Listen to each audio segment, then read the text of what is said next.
Bora lá, galera, vamos acompanhar aqui o debate do jogo Flamengo e Fluminense no Maracanã.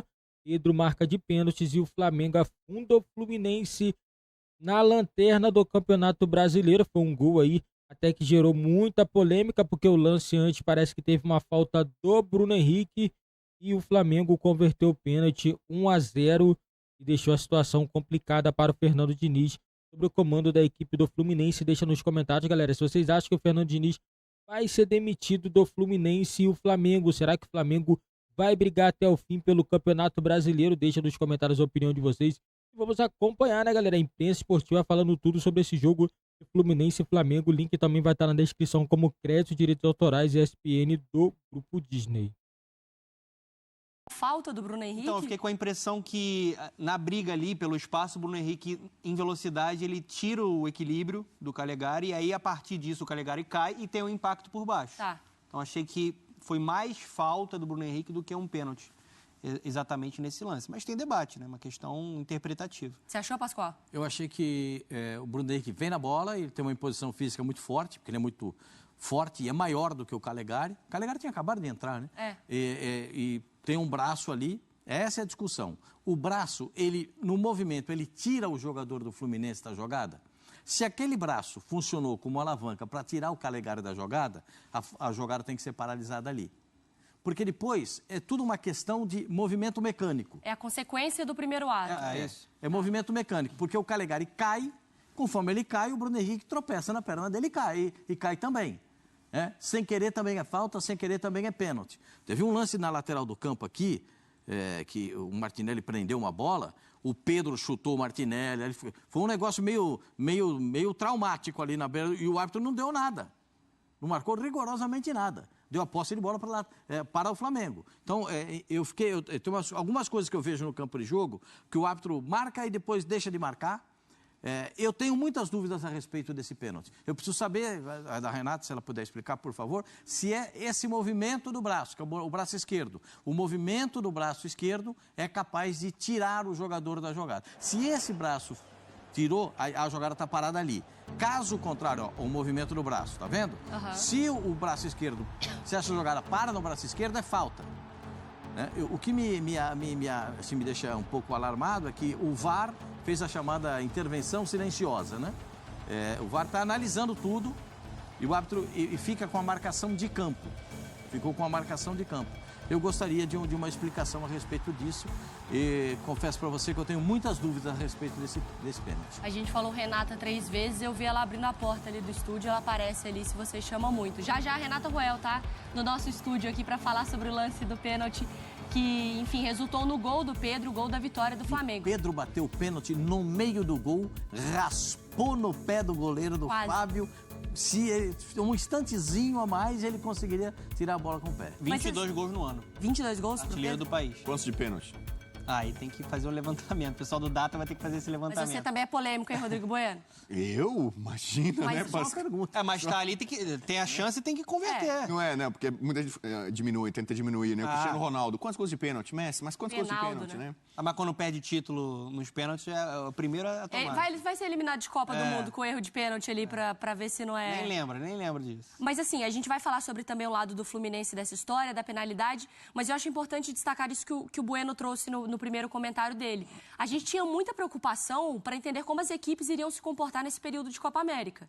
E nesse período, então, perdendo jogadores, com convocação, e o Flamengo, óbvio, porque ele perde os seus 2 principais jogadores. O seu Arrascaeta é o craque do time, quem substitui ele é o De La Cruz, que estava sendo o craque do time no período. O Flamengo tá passando bem, dona? Muito bem. Tá passando tranquilo, né? É o melhor momento do Tite como técnico do Flamengo. O time, 9 jogos invicto, 8 vitórias, um empate, conseguindo superar as adversidades.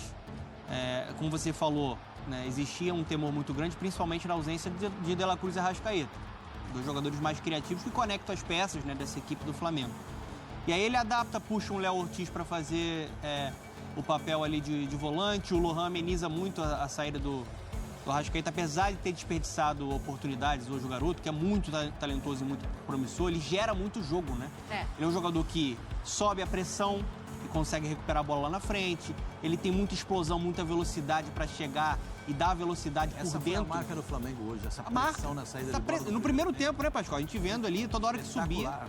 Né? Essa do Lohan é para fazer o gol, né? A verdade... Até dominar essa bola. A verdade, Bubu, é que assim, o Flamengo ele produziu hoje para ganhar com mais tranquilidade. Assim. Principalmente ali no primeiro tempo, com a bola do Gerson ali que a gente vê, esse bico, né, pra cima. A gente via um time organizado em campo, essa oportunidade que o Gerson perde, contra o Fluminense completamente abatido, desorganizado, sem conseguir produzir em nenhum setor do campo. Essa é a verdade. O Gabriel perdeu 3 saídas de bola. O Gabriel Pires foi muito mal no jogo hoje. O Gabriel perdeu Substituído logo de cara. 3 na saída de bola, impactando diretamente nesse movimento ofensivo. E ele foi bem no Mineirão. Foi bem no jogo contra o Cruzeiro. Hoje foi muito mal, né? O Flamengo conseguiu encaixar essa pressão. Então, assim, o Tite ele conseguiu, de fato, encontrar soluções em um momento complicado. E, de novo, o Flamengo vai buscar um resultado no finalzinho. Isso é importante também, né? Vai moldando muito do espírito dessa equipe que, além de estar se impondo e mostrando a qualidade, crescendo taticamente, é um time que está buscando o resultado até o final e em pontos corridos isso é fundamental. Né? Agora uma coisa curiosa, né? O Flamengo tem quase que um time de desfalques, claro que a maioria por conta da Copa América. A impressão é que o Fluminense sem o Arias, ele perde um time. Né? Um cara que sai, Arias... O André faz muito. Também, né? E já estava ruim com o Arias, hein, Bubu? O Arias era um motor desse time, né? Um cara que se movimenta, né? Chama o jogo. Já é isso, mas também já não estava sendo a solução, né? Não estava conseguindo os resultados mesmo com ele, Ele né? estava sobrecarregado. Nesse ano o Fluminense teve um momento ali, um lampejo no começo do ano bom, que foi na conquista da Recopa, né? Até se superou no final para ganhar o título da LDU, mas foi um espasmo, né? Na maior parte desse ano de 2024, não é à toa que a torcida do Fluminense reclama e fez faixa, né? 2023 acabou, né? Tipo, apontando para uma mudança de rota, de foco. O Fluminense está classificado, assim como o Flamengo, para o Super Mundial do ano que vem. E foi feita a renovação do Diniz, imaginando que esse trabalho teria uma continuidade. Só que hoje, realmente, com o Fluminense lá na rabeira do campeonato, não apresentando reação, as rodadas vão passando, né? Claro, a possibilidade de rebaixamento começa a ficar mais real. As críticas, né, a pressão externa é muito grande. E por mais que o Diniz tenha esse elenco na mão, né, principalmente quando os jogadores adoram ele, né? O Ganso, sobretudo, né? Se chegar para conversar com o presidente Mário Bittencourt, você quer a saída do Diniz, grande parte do elenco vai falar, não, fica com ele. O próprio Mário, né? Felipe Melo, exatamente. Então é meio estranho a gente perceber que o Diniz tem uma força interna por conta do vestiário, da presidência, mas o torcedor tricolor já não tem mais paciência. Os números do jogo, então, para a gente interpretar aqui. O Fluminense teve mais posse de bola, como é uma característica dos times do Fernando Diniz, mas em todos os outros quesitos, o Flamengo foi melhor. 2 finalizações do Fluminense, gente, contra 14 do Flamengo. Nenhuma certa do Flu, 4 do Flamengo, grandes chances, então 6-1 para o Flamengo. Ações na área rival, Pascoal, 5-34 e desarmes 17-26. A gente aproveita e já cola a tela de classificação, porque é isso, de ponta a ponta, a gente tem, então, Flamengo e Fluminense. O Fluminense se dando mal nessa história, né? O Flamengo líder do campeonato, então com a sua rodada feita, 24 pontos. O Bahia também venceu, já a gente mostra os gols. Palmeiras e Botafogo. Aí Atlético Paranaense, Inter, o Cruzeiro, que em um certo momento ali conseguiu pular até pro G4, mas com a derrota fica em 7º, São Paulo, Red Bull, Bragantino e o Atlético, o Galo, que joga já. Viram na página? Juventude, Fortaleza, Criciúma, Cuiabá, aí o Vasco, agora aparecendo na 15ª colocação, Vitória, Atlético Goianiense, Corinthians, Grêmio e o Fluminense na última colocação com 6 pontos. E são 11 jogos já, Pascoal. O sinal de alerta tem que estar muito ligado lá no vestiário do Flu, hein? O mesmo vale para o Corinthians, né? Sim. O Corinthians também tem número de jogos a mais do que os outros concorrentes. Então, é uma outra preocupação. Agora, mais do que um alerta, né? Eu acho que não tem alerta, é alarme agora. Né? Tem aquele... o alerta, tocou o alerta de incêndio. Então, o alerta de incêndio, todo mundo... Agora, tocou alarme. Pode sair correndo, começa a se sacudir, porque agora não tem mais tempo para questionar. Agora, o Fluminense, eu entendo a postura do Diniz, quando ele diz assim, eu não vou mudar o formato de jogo, porque esse é o formato de jogo que eu adoto desde o início da minha carreira. Então, eu não vou mudar o formato de jogo. Isso é dele, é intrínseco, pertence a ele, é o trabalho que ele quer executar. Ele se sente bem assim. Precisa saber se esse modo de jogar é o suficiente para fazer o Fluminense ganhar jogos. Esse modelo de jogo é o modelo ideal nesse instante. Já foi ideal, foi campeão da Libertadores, com todos os méritos e aplausos, né? Mas hoje já é. Hoje, o que o adversário... Não preciso... Eu não sou técnico de futebol, sou analista de futebol. O que você quer ganhar do Fluminense, o que você faz? Adianta a marcação. Que foi como o Corinthians, que a única vitória que o Corinthians tem na competição foi em cima do Fluminense, que marcou pressão lá na Neoquímica, Marcou a pressão e marcou individualmente as peças que o Ganso ia buscar a bola, tinha alguém correndo atrás do Ganso. Porque as peças que geram jogo para o Fluminense. Você marca as peças que geram jogo, marcam os marcáveis do Fluminense, Arias e Ganso. Se você marcar o Arias e o Ganso, a bola não vai sair, porque o André não está jogando. Então, o que é que faz? Encaixa o Fluminense no seu campo de defesa. Hoje, o Gabriel, infelizmente, ele errou tudo o que ele fez. Ele até começou, deu 2 lançamentos bem bons, né, Dona? Sim. Começou com 2 passes bons. Daqui a pouco, virou o fio, porque ele vinha buscar a bola na área para gerar o jogo, porque o Ganso estava jogando mais adiantado. E aí não saiu, deu isso aí, ó, você está vendo aí. O Gerson dá um bico na bola, o Lohan bate, a bola não pega o efeito, a bola chega na área para definição, não sai, o goleiro acaba tirando com a ponta do pé, como nesse lance aí, bate na trava da chuteira, né? Se ele tivesse com chuteira de borracha, era capaz de entrar, mas com trava de alumínio pegou e saiu. Então, tem coisas assim no futebol que são muito explicativas dentro do próprio jogo. E a gente está vendo aí o que está acontecendo com o time do Fluminense. Esse futebol é capaz de gerar aquilo que a torcida espera? Não está sendo. O Pascoal, só para... A gente poderia falar aqui sobre resultado facilmente, o Fluminense. Sim. É o lanterna do Campeonato Brasileiro. Sabe quantos times o Fluminense conseguiu vencer da Série A esse ano? Quantos? Série A do Campeonato Brasileiro? O Vasco. Uma temporada inteira. Só venceu o Vasco. São 8 jogos que o Fluminense não vence dentro do Campeonato Brasileiro. O que segura muito ainda é a campanha de liderança dentro de um grupo frágil na Libertadores. Mas eu não vou falar sobre o resultado aqui. Porque o Diniz, ele agora, em um momento de pressão, ele tem se sustentado muito numa narrativa que o atropelou durante toda a carreira. Porque ele sempre sofreu muito mais com o resultado do que com o rendimento. E agora ele não tem o resultado e o rendimento é pior ainda. O Fluminense é um time que é incapaz de competir.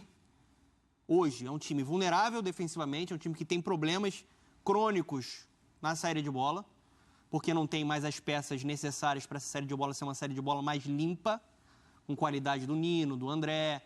Né? É um time fisicamente que está em frangalhos, que não consegue competir. E aí você olha a escalação dele, eu entendo ele ter convicção na ideia dele. Mas assim, quando eu olho a escalação, o torcedor do Fluminense olha a escalação com o meio-campo, enfrentando o Flamengo, o meio-campo que ele formou. Ganso, Renato Augusto, Gabriel Pires e Lima. Na frente o Cano e o John Kennedy. E com o Martinelli, mais uma vez, na zaga. Ele até depois modifica, bota o Thiago Santos na zaga e no segundo tempo... Que aí ele tira o Pires, né? Isso, ele bota o Martinelli.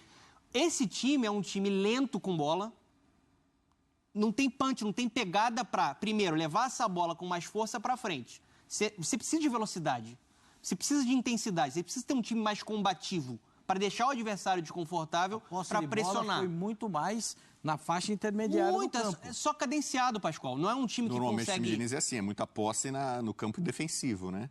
Normalmente. Mas o do ano passado... acelerar lá na frente, né? Então, mas do ano passado, você tem essa cadência, tem esse controle. Mas você tinha um Keno, você tinha um Arias. Hoje a única estratégia de velocidade que você tinha um pouco mais no time titular era o John Kennedy. Mas acho que a estratégia dele, até o Pascoal falou, era tirar a velocidade do jogo. Ele povoou o meio campo, fez mas não construiu nada, no meio. Né? Então, acho que a ideia era tentar controlar o jogo, prender a bola. Ele teve 54% de posse de bola. Mas aí só 2 finalizações. Mas porque não tem... hoje, o futebol, se você ficar só nessa, girando a bola ali entre os 4 do meio campo, você não aparece ninguém para fazer uma diagonal, porque você não tem esse jogador. Pascoal, nenhum setor do Fluminense hoje funciona. A defesa não funciona, uma defesa exposta, que sempre... O adversário sempre consegue criar muito contra o Fluminense. A gente viu isso não é só contra o Flamengo, contra o Atlético Goianiense, contra o Alianza Lima, em jogos que o Fluminense venceu, contra o Colo-Colo. O meio-campo é um meio-campo que controla, toque de lado, mas ele não consegue produzir, não consegue, por exemplo, colocar o Cano em condição de finalizar. É um time que não consegue fazer essa transição ofensiva. Uma coisa que me incomoda muito no Fluminense é trazer o Cano para vir buscar a bola no grande círculo. Isso me incomoda demais. Porque ele vai correr 55 metros, porque o campo tem 110. Então ele vai correr 55 metros. Se ele ficar mais próximo da área, ele vai correr 30, 25. Você deu os números de gols do Pedro, compara o ano passado, gols de Pedro e do Cano. Né? A havia uma briga entre eles. Hoje isso inexiste. A diferença de gols do Cano para o Pedro é enorme. Eu vou lembrar dos embates do Carioca. Foi o Matheus, o filho do Tite, que disse, travou o pai quando o pai começou a desenhar o Fluminense. Porque na era Tite, no Flamengo, o rubro-negro tem levado boa vantagem. O Diniz venceu o Campeonato Carioca antes da era Tite contra o Flamengo, mas nesses embates entre o Tite e o Diniz, o Tite tem levado muita vantagem. E aí chegou em algum momento no estadual no Rio, que o Tite na coletiva estava falando, não, a gente estudou muito bem, a gente tem todos os detalhes do Fluminense e começou a falar do estudo do adversário. E o filho falou, calma, vai ter mais embates, não entrega todo o jogo. Agora, não Pega. Mas assim, o Tite basicamente faz o que quase todo mundo faz contra o time, aperta, sufoca. E olha que o Flamengo tem mudado as escalações contra o Fluminense, por necessidade e tal. Mas o tipo de jogo parece assim muito fácil de você anular, né, complicar o jogo do Fernando Diniz. Eu não gosto desse tipo de discurso. Não estou levantando bandeira nenhuma para demissão. Estou aqui para tentar analisar o que a gente tenta enxergar ali. O que a gente vê no Fluminense é um tom de fim de ciclo. A gente estava vendo o jogo ali, assim, em alguns lances, assim, a passividade até dos jogadores do Fluminense, que parecem não acreditar mais nesse modelo de jogo. Parece que tem um desgaste tão grande ali. Às vezes não é nem só sobre não acreditar, mas às vezes não tem a mesma força que na temporada passada que... Tem uma jogada do Lohan, que o Lohan vem conduzindo, 3, 4 do Fluminense, todo mundo olhando aqui assim, ó, e correndo para trás. Ninguém combate, ninguém agride o cara que tá com a bola. Mas assim, isso é sobre o Diniz ou isso é sobre os jogadores? Acho que isso é sobre tudo, sobre o contexto, sobre um trabalho que se perdeu nessa temporada. E não era para ter tido uma queda tão bruxa. A gente está falando de um time que encantou e foi campeão da Libertadores com méritos na última temporada. O Mário Bittencourt, ele colocou uma desculpa para esse ano bem abaixo do Fluminense, que é a disputa do Mundial, que já foi também uma desculpa de outros times no passado. Como você joga o Mundial, a preparação para a temporada, a parte física, tudo se complica. Então, o calendário para o Fluminense é um pouco diferente dos demais, só que a gente já está no meio de junho. Né? É muito tempo. Já estamos em julho quase. O Campeonato Brasileiro teve uma parada de 2 semanas por conta da tragédia no Rio Grande do Sul. Quer dizer, você poderia se reinventar, fazer uma pré-temporada. O Fluminense tem essa característica muito especial de ser um grupo com muitos jogadores veteranos. Já se falava isso ano passado, mas veio o resultado. E aí depois você fala, tá vendo? Vão ter que engolir. O Fluminense é campeão da América com time veterano. Todo mundo está um ano mais velho, mais experiente. Os jogadores disseram que o Sub-40 ganhou a Libertadores, naquela brincadeira de final de jogo. Né? Sim. Hoje eram 27,6 contra 32,8 na média de idade. Nossa. E vem o Thiago Silva aí. A esperança é o monstro Thiago Silva. Você vê o Renato Augusto, e aqui vai um elogio ao Renato Augusto. Né? O que ele correu no primeiro tempo, o que ele tentou fazer no primeiro tempo, tentou se movimentar, mas ele acaba se cansando rapidamente. Aos 43, você olhava no relógio, 43, ele já estava exausto dentro do campo. Porque esse estilo de jogo, ele requer também um time afiado fisicamente. Você não tem a bola, você tem que pressionar.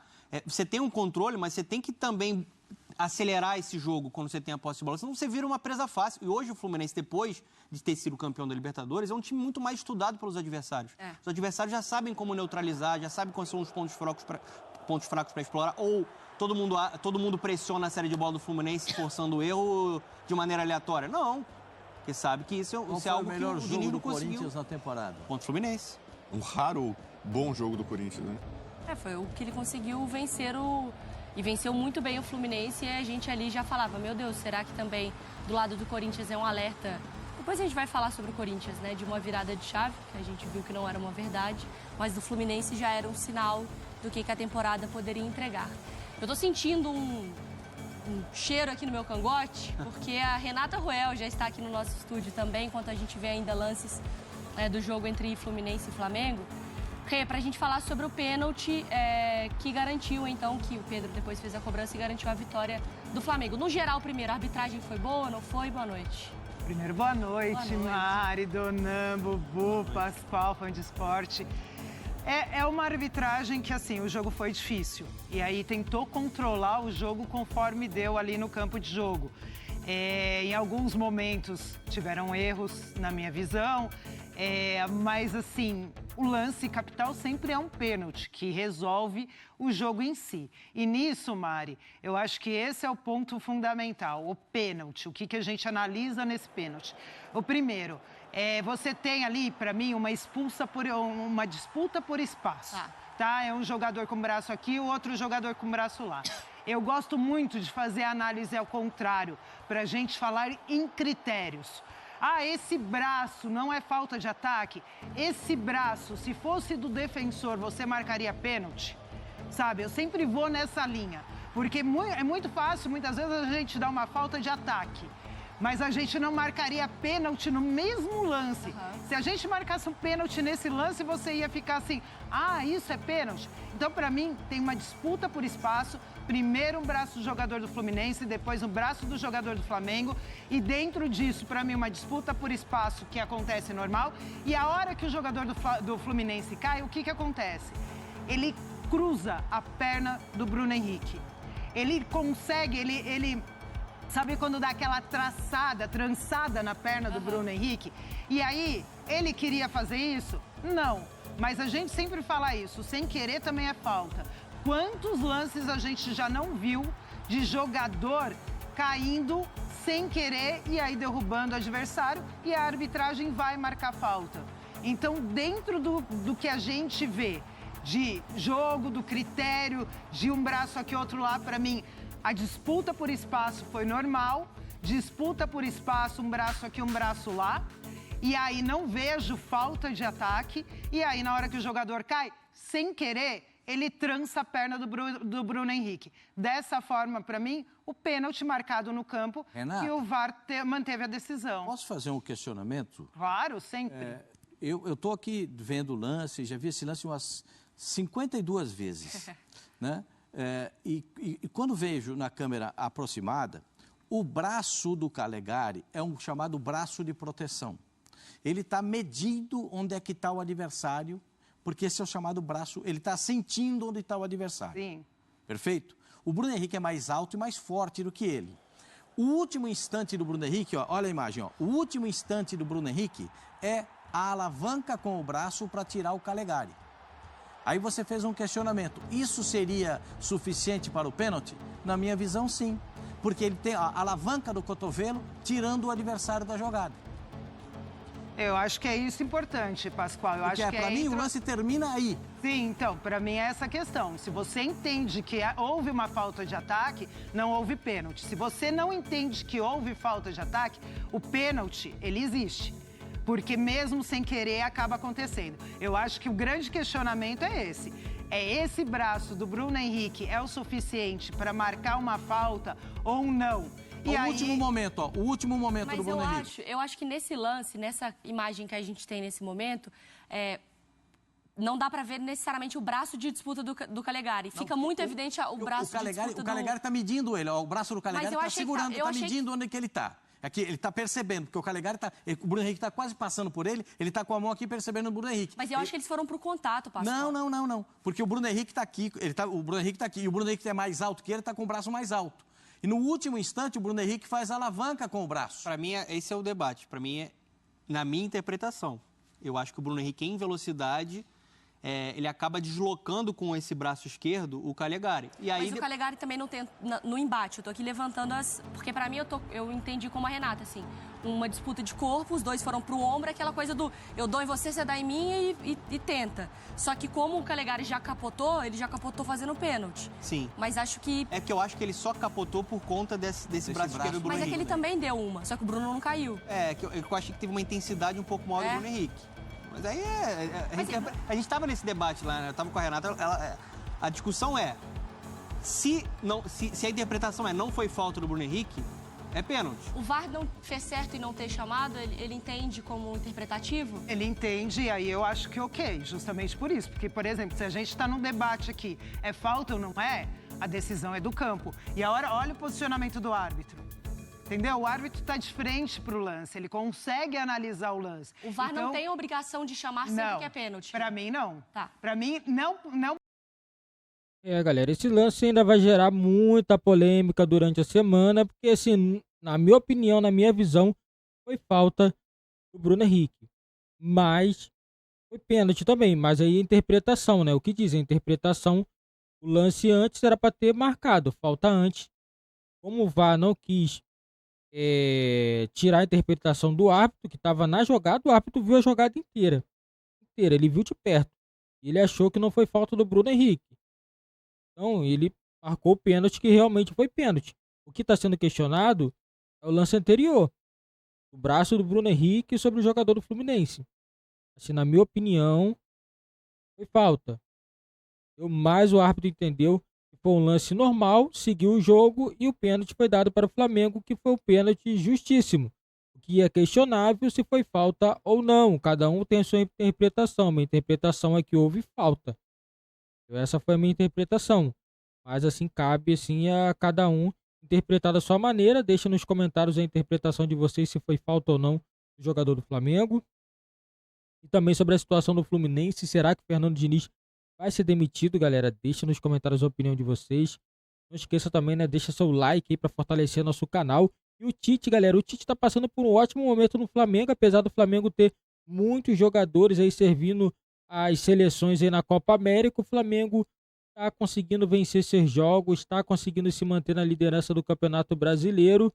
E assim, o Tite vai ter um pouquinho de dor de cabeça, porque vai voltar alguns jogadores. E é uma coisa, se não voltar bem, é banco. Não tem essa Arrascaeta, não tem essa. Se voltar e não jogar bem, o Tite tem que aproveitar o momento de quem está jogando bem, quem está entrando e está dando conta do recado. Isso daí, na minha opinião, é muito bom para o Flamengo, porque isso daí mostra que o Flamengo tem força, que os jogadores podem brigar por titularidade, dependente do nome. O jogador vai fazer uma pressão no cara que é titular. Não tem essa mais, o Arrascaeta é titular absoluto. Arrascaeta é o cara craque do Flamengo. Mas se não estiver bem, tem que ser substituído. Tem que ser sacado, sim. Esse negócio de ser titular absoluto, não tá jogando bem, tem que sair. E o Fluminense, se o Fernando Diniz ele não abrir mão de alguma coisa aí para poder tirar o Fluminense da situação, pode se complicar. E o Fluminense só vencer o time do Vasco na primeira divisão, uma vergonha. Só o Vasco, o único time de primeira divisão que o Fluminense ganhou na temporada foi a equipe do Vasco. Depois disso não venceu ninguém. A situação do Vasco do Fluminense no Campeonato Brasileiro pode se agravar. Então o Fernando Diniz ele tem que tentar dar um passinho atrás, tentar fazer algo diferente, porque se ele ficar insistindo com isso daí, a situação vai complicar. 11ª rodada, daqui a pouco 12ª, 13ª, daqui a pouco passa a metade do campeonato, aí começa o desespero. Desespero de todas as equipes na tabela de classificação na metade do campeonato. Passou o primeiro turno, iniciou o segundo, começa. Então assim, o Fernando Diniz é a hora de virar a chave, porque assim, o Fluminense ele não pode ficar com aquele pensamento, ano que vem estamos no Super Mundial. Já pensou, Super Mundial e Série B?